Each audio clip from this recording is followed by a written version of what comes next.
नमस्कार। मेरी online family को मेरा फिर से एक बार नमस्कार। आज वैशाख शुद्ध तृतीया, जिसको अक्षय तृतीया भी कहते हैं, और हिंदू सनातन धर्म में जो 3.5 मुहूर्त के दिन तय किए हुए हैं, उनमें से एक है अक्षय तृतीया, जिस दिन मुहूर्त देखने की आवश्यकता नहीं होती। संपूर्ण दिवस एक शुभ दिवस माना जाता है और कई सारे नए काम, अच्छे काम अक्षय तृतीया के दिन करते हैं। इस अक्षय तृतीया को परशुराम जयंती भी कहते हैं, क्योंकि इसी वैशाख शुद्ध तृतीया के दिन भगवान परशुराम जी का जन्म हुआ था, इसलिए ये परशुराम जयंती है। ऐसी मान्यता है कि मध्य प्रदेश में जो इंदौर शहर है, इसके बाहर जानापाव की एक पहाड़ी है। यहाँ पर जमदग्नि ऋषि जी का जो निवास स्थान और आश्रम था, यहाँ पर रेणुका माता के उदर से परशुराम जी का जन्म हुआ। और आगे चलकर परशुराम जी ने ब्रह्म तेज के साथ साथ क्षात्र तेज का भी प्रदर्शन किया। और सप्त चिरंजीव जिनको हम मानते हैं, जो 7 चिरंजीव व्यक्ति हैं, उनमें से एक हैं भगवान परशुराम, जिनको भगवान स्वयं विष्णु का एक अवतार भी माना जाता है, जो कि राम और कृष्ण अवतार के साथ साथ चिरंजीव होने के नाते आज भी जीवित हैं, ऐसी मान्यता है। और ये विश्वास है सनातन धर्म का और हिंदू धर्म का पालन करने वालों का। एक बहुत अच्छा सप्त चिरंजीवों का ये एक श्लोक हमेशा हम लोग नाम लेते हैं इन 7 चिरंजीवों का, और उनसे प्रेरणा लेते हैं।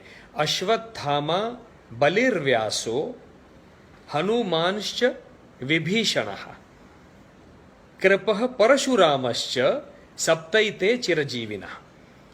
अश्वत्थामा राजा बलि, भगवान महर्षि वेद व्यास, स्वयं हनुमान जी, अपने बहुत बहुत प्यारे सबके निकट जो हनुमान जी हैं, विभीषण, कृपाचार्य और भगवान परशुराम।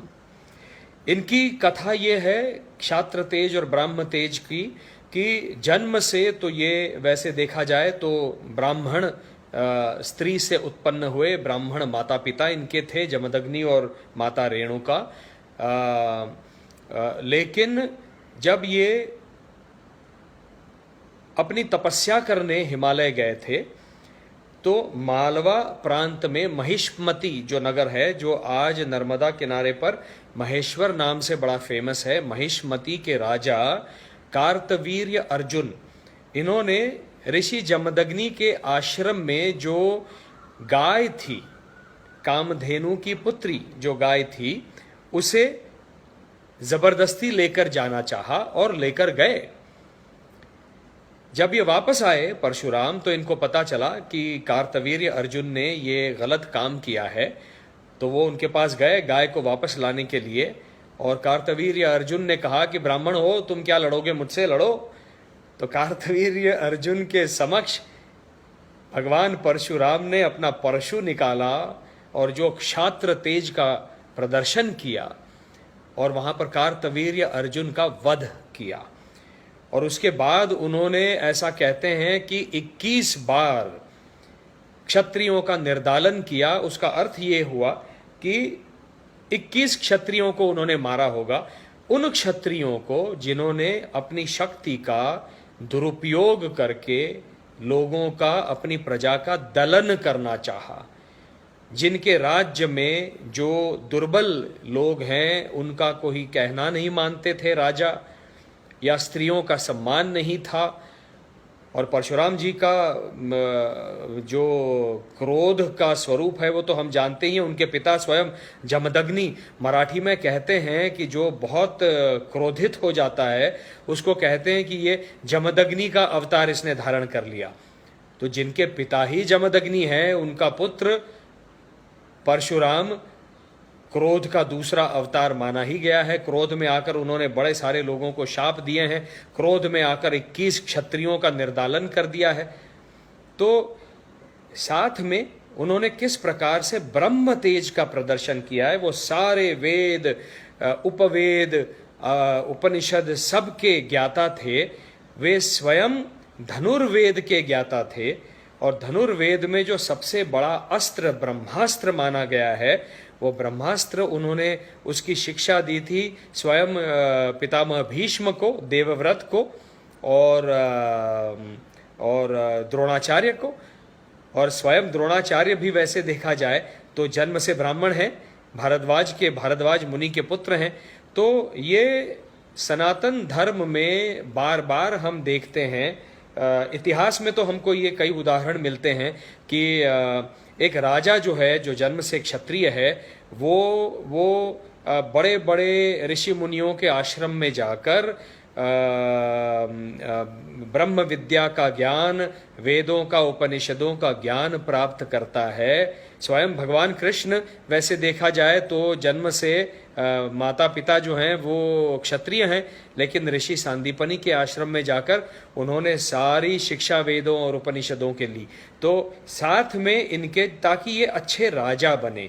तो ये प्रथा परंपरा चली आ रही थी। लेकिन ऐसी भी प्रथा थी कि राज धर्म का वहन करने के लिए एक राजा अपने साथ में राजगुरु को रखे, जो कि एक उच्च कोटि का ब्राह्मण हो, ताकि यदि राजा कहीं पर गलत जा रहा है राज धर्म का पालन करने में, तो वो राजगुरु, वो ब्राह्मण उसको टोके और कहे कि राजा तेरी ये गलती हो रही है। तो ये ब्राह्म तेज और क्षात्र तेज हमेशा साथ में चला है। लेकिन कुछ ऐसे ब्राह्मण हैं, अमूमन आप देखेंगे तो ब्राह्मण हाथ में तलवार नहीं उठाते, उनकी शक्ति यहाँ होती है, मस्तिष्क की शक्ति होती है। लेकिन ऐसे कई ब्राह्मणों के उदाहरण हैं, जैसे स्वयं भगवान परशुराम, उन्होंने परशु उठाया और जहाँ आवश्यकता पड़ी, जो गलत काम कर रहे थे क्षत्रिय, उनका निर्दालन किया, उनका वध कर दिया और पृथ्वी को मुक्त किया। ऐसे कई और उदाहरण हैं। आप लीजिए, एक दहिर, राजा दहिर थे सिंध प्रांत के, जो अंतिम हिंदू राजा सिंध प्रांत के माने जाते हैं। 712 सीई, कॉमन ईरा के 712 इस वर्ष में उन्होंने खलीफा के साथ लड़ाई की, खलीफा ने उन पर आक्रमण किया और उस लड़ाई में वो मारे गए। वो अंतिम हिंदू ब्राह्मण राजा थे सिंध के, जो आज तत्कालीन सिंध, जो वर्तमान सिंध पाकिस्तान का अंश है। स्वयं भगवान परशुराम हो गए। सारे पेशवाओं को ले लीजिए, बालाजी विश्वनाथ भट्ट जो प्रथम पेशवा, जिन्होंने पेशवा ये पद तो शिवाजी महाराज के समय से चला आ रहा है, वो सारे ब्राह्मण रहे हैं। लेकिन उस पेशवा को हम मान रहे हैं, आज उनकी बात कर रहे हैं, जिन्होंने क्षात्र तेज भी दिखाया, क्षत्रिय तेज दिखाया और समर में जाकर युद्ध किए और तलवार उठाकर बल के आधार पर अपने राजा के राज्य को उसका विस्तार किया।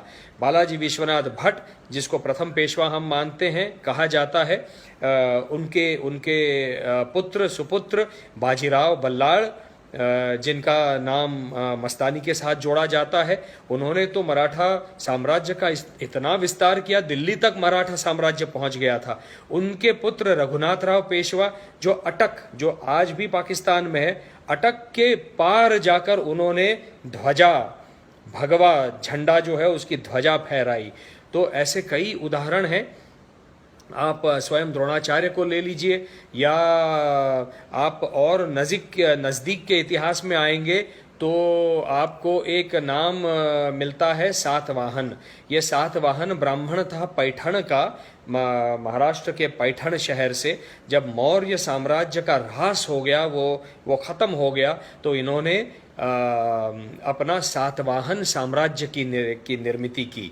और वो साम्राज्य कोस्ट टू कोस्ट, मतलब आंध्र प्रदेश में मछलीपट्टन से लेकर गुजरात के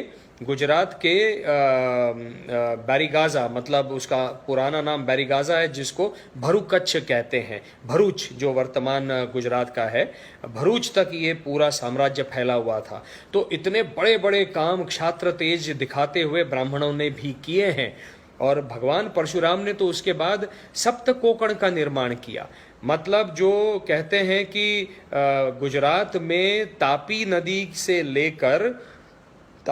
से लेकर महेंद्र पर्वत, केरल जो आज वर्तमान का केरल है, सप्त कोण, 7 ऐसे कोण बने हुए हैं जहां पर जिनको सप्त कोकण कहते हैं। ये सारा निर्माण भगवान परशुराम ने किया।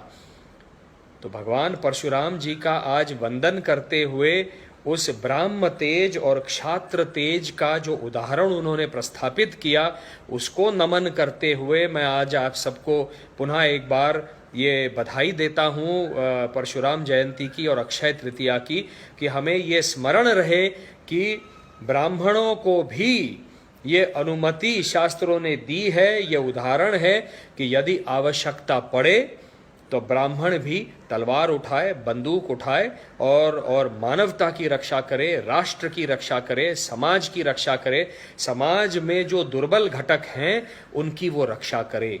और ब्राह्मणों ने ये काम बार बार किया है और इसीलिए भगवान परशुराम जी को चित्पावन ब्राह्मण जो महाराष्ट्र के हैं वो, या जो सारस्वत ब्राह्मण कर्नाटक के हैं, सारस्वत ब्राह्मण महेंद्र पर्वत मतलब केरल में है, वो सारे ब्राह्मण भगवान परशुराम जी को अपना आद्य पुरुष मानते हैं और उनका वंदन नमन करते हैं। तो ऐसे भगवान परशुराम जी के ब्राह्म तेज और क्षात्र तेज को नमन करता हूँ और आप सबको पुनः एक बार नमन, नमस्कार, खुश रहिए।